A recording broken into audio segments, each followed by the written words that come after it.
Assalamualaikum warahmatullahi wabarakatuh.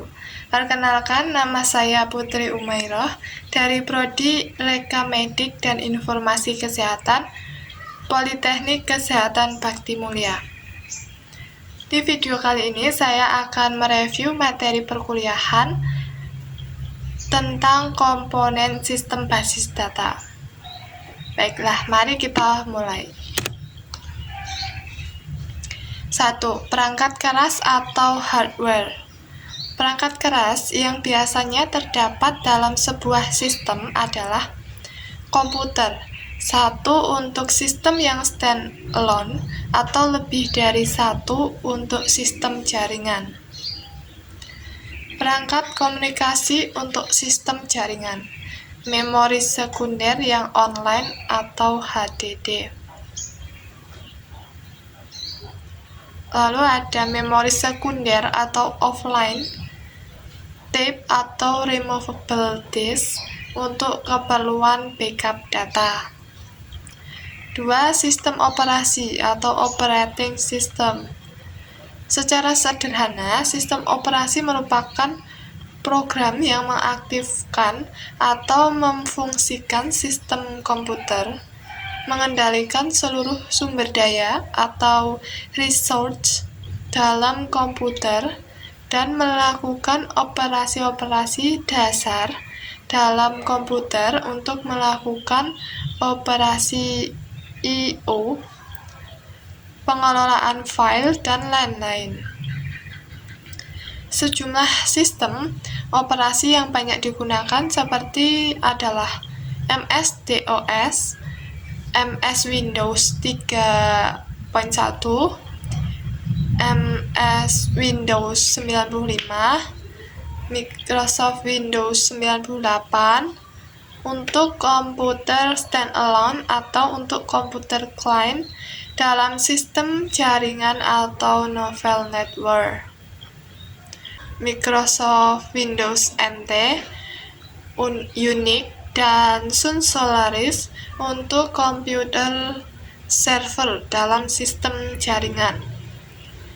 Program pengelola basis data hanya dapat aktif atau running jika sistem operasi yang dikehendakinya sesuai telah aktif. 3. Basis data atau database. Sebuah sistem basis data dapat memiliki beberapa basis data. Setiap basis data dapat berisi atau memiliki sejumlah objek basis data seperti file atau tabel, indeks, dan lain-lain.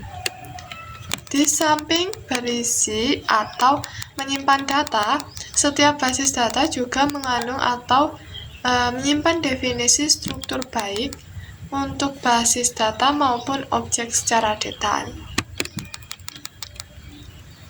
4. Sistem pengelola basis data atau database management system. Pengelolaan basis data secara fisik tidak dilakukan oleh pemakai secara langsung, tetapi ditangani oleh sebuah perangkat lunak, sistem yang khusus atau spesifik. Perangkat lunak inilah yang disebut DBMS, yang akan menentukan bagaimana data diorganisasi, disimpan, diubah, dan diambil kembali. Ia juga menerapkan mekanisme pengamanan data, pemakaian data secara bersama, pemaksaan keakuratan atau konsistensi. Perangkat lunak yang termasuk DBMS seperti DBase 13, DBase 4, Fogbase, Airbase, Microsoft Access, dan Borland Paradox. Untuk kelas sederhana atau Borland Interbase, Microsoft SQL Server, CA Open Ingress, Oracle, Informix, dan Sybase untuk kelas kompleks atau berat. 5. Pemakai atau user. Ada beberapa jenis atau tipe pemakai terhadap suatu sistem basis data. dibedakan berdasarkan cara mereka berinteraksi terhadap sistem. 1. Database user, 2. Pemrogram aplikasi, 3. Administrator basis data. A. Database user atau end user. Pengguna aplikasi adalah orang yang mengoperasikan program aplikasi yang dibuat oleh pemrogram aplikasi. Pengguna interaktif adalah orang yang dapat memberikan perintah beraras tinggi pada antarmuka basis data yang tersedia. Pengguna umum atau end user atau naive user.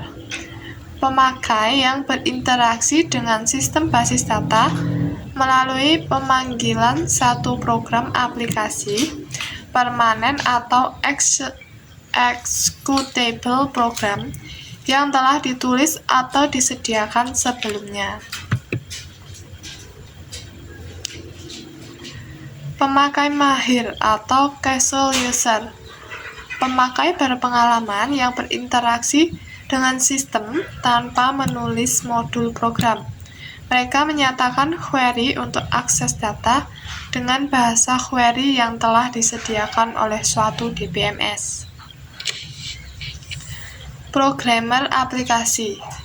Pemakai profesional komputer yang berinteraksi dengan basis data melalui manipulation language atau DML yang disertakan embedded dalam program yang ditulis dalam bahasa pemrograman induk seperti Pascal, COBOL, dan lain-lain. Program yang dihasilkan disebut program aplikasi, misalnya untuk perbankan dan aplikasi inventory. B. Pemrogram aplikasi adalah orang yang membuat program aplikasi yang menggunakan basis data. Program aplikasi yang dibuat tentu saja disesuaikan dengan kebutuhan pengguna akhir. C. Administrator basis data atau database administrator. Setiap pengguna akan diberikan hak akses data secara tersendiri. Tidak semua pengguna dapat menggunakan data yang sifatnya sangat sensitif. Penentuan hak akses disesuaikan dengan wewenang pengguna dalam organisasi. DBA adalah orang yang bertanggung jawab terhadap pengelolaan basis data. Tugasnya yaitu adalah 1. Mendefinisikan pola struktur basis data, merencanakan dan merancang basis data. Lalu 2. Menentukan keamanan basis data, berhubungan dengan keamanan sistem secara keseluruhan. 3. Mendefinisikan struktur penyimpanan dan metode akses. 4. Memodifikasi pola dan organisasi fisik. 5. Memberikan hak akses kepada user. 6. Memantau kinerja sistem. 7. Merencanakan backup dan recovery. 8. Mengikuti perkembangan produk.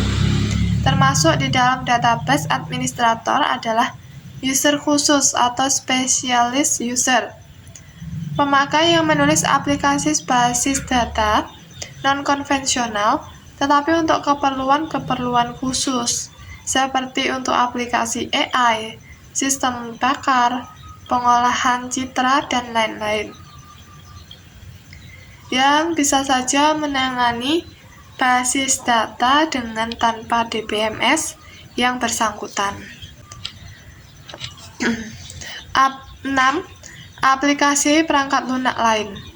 Aplikasi perangkat lunak lain ini bersifat opsional, artinya ada tidaknya tergantung pada kebutuhan pemakai. DBMS yang digunakan lebih berperan dalam pengorganisasian data dalam basis data. Sementara bagi pemakai basis data, khususnya yang menjadi end user, dapat dibuatkan atau disediakan program khusus lain untuk melaksanakan pengisian, pengubahan, dan pengambilan data. Program ini sudah disediakan bersama dengan DBMS-nya. Ada juga yang harus dibuat sendiri dan menggunakan aplikasi lain yang khusus atau development tools. Baik, itu tadi review yang dapat saya sampaikan mengenai materi komponen sistem basis data. Apabila ada salah kata dalam penyampaian, mohon maaf. Wassalamualaikum warahmatullahi wabarakatuh.